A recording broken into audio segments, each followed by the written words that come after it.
തൃശൂർ വിയ്യൂർ ജില്ലാ ജയിലിൽ കുഴഞ്ഞു വീണതിനെ തുടർന്ന് ചികിത്സയിലായിരുന്ന റിമാൻഡ് പ്രതി മരിച്ചു.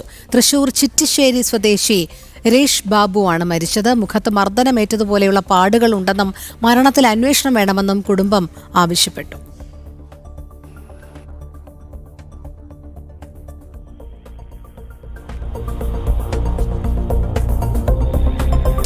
സാനു കെ സജീവ് ചേരുന്ന വിവരങ്ങളുമായി. സാനു, പറയൂ. രോഹിണി, കഴിഞ്ഞ 18-നാണ് തൃശൂർ ചിറ്റിശ്ശേരി സ്വദേശിയായിട്ടുള്ള 35 വയസ്സുകാരനായിട്ടുള്ള രേഷ് ബാബു ഈ പോലീസ് പിടിയിലാവുന്ന ഒരു പിടിച്ചുപറി കേസുമായി ബന്ധപ്പെട്ടുകൊണ്ടാണ് രേഷ് ബാബുവിനെ തൃശൂർ ഈസ്റ്റ് പോലീസ് അറസ്റ്റ് ചെയ്യുന്നത്. അതിനുശേഷം റിമാൻഡിൽ പോവുകയായിരുന്നു. ഇദ്ദേഹത്തെ വിയ്യൂരിലുള്ള സബ് ജയിലിലേക്ക് റിമാൻഡിലേക്ക് മാറ്റുന്നു. തുടർന്ന് കഴിഞ്ഞ മാസം 26-നാണ് രേഷ് ബാബു ജയിലിനുള്ളിൽ കുഴഞ്ഞു വരുന്നത്. അതിനെ തുടർന്ന് മെഡിക്കൽ കോളേജിൽ ചികിത്സയിലായിരുന്നു. ഈ ചികിത്സയിലിരിക്കെയാണ് കഴിഞ്ഞ ദിവസം ഇദ്ദേഹം മരണപ്പെടുന്നത്. ഈ മരണപ്പെട്ട രേഷ് ബാബുവിൻ്റെ ശരീരത്താസകലം ഈ പാടുകളുണ്ട്. ഈ ചുമന്ന പാടുകളാണ് കാണാൻ സാധിച്ചിട്ടുള്ളത്. ആ പാടുകൾ ഈ മർദ്ദനമേറ്റതിൻ്റെതാണ് എന്നൊരു ആരോപണമാണ് രേഷ് ബാബുവിൻ്റെ പിതാവടക്കമുള്ളവർ അല്പസമയം മുമ്പ് ആരോപിച്ചിട്ടുള്ളത്. ജയിലിനുള്ളിൽ വെച്ച് ഈ രേഷ് ബാബുവിന് മർദ്ദനമേറ്റിട്ടുണ്ടാവാനുള്ള സാധ്യതയാണ് കുടുംബം പറയുന്നത്. കഴിഞ്ഞ 18-ന് അറസ്റ്റിലാവുന്നു. 26-നാണ് ജയിലിനുള്ളിൽ ഇത്തരത്തിൽ കുഴഞ്ഞു വീഴുന്നത്.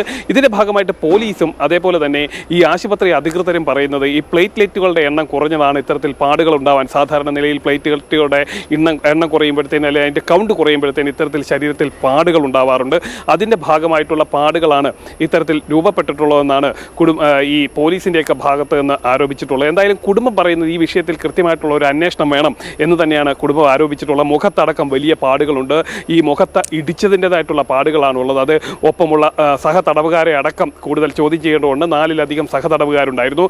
അവർക്കൊപ്പമായിരുന്നു രേഷ് ബാബുവും കഴിഞ്ഞിരുന്നത്. അവരുടെ ഭാഗത്ത് നിന്ന് ഏതെങ്കിലും തരത്തിലുള്ള അക്രമം ഉണ്ടാവാനായിട്ടുള്ള സാധ്യത, അതിക്രമം ഉണ്ടാവാനായിട്ടുള്ള സാധ്യതയും ഈ പോലീസ് തള്ളിക്കളയുന്നില്ല. അങ്ങനെ ഏതെങ്കിലും തരത്തിലുള്ള അതിക്രമം ഉണ്ടായിട്ടുണ്ടെങ്കിൽ ആ ഒപ്പം ഉണ്ടായിരുന്ന സഹതടവുകാരെ അടക്കം ചോദ്യം ചെയ്യുന്നതിലേക്ക് കാര്യങ്ങൾ നീങ്ങുകയാണ്.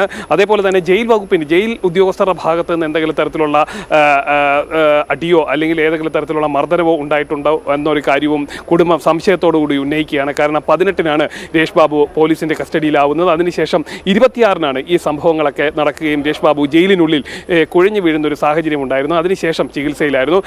ഈ കുടുംബം ആരോപിക്കുന്ന പ്രധാനമായിട്ടുള്ള ആരോപണം ഈ ജയിലിനുള്ളിൽ കഴിയുന്ന വേളയിൽ ഏതെങ്കിലും തരത്തിലുള്ള ഒരു അക്രമം ഉണ്ടാവാനായിട്ടുള്ള സാധ്യതയാണ് കുടുംബം തള്ളിക്കളയുന്നില്ല.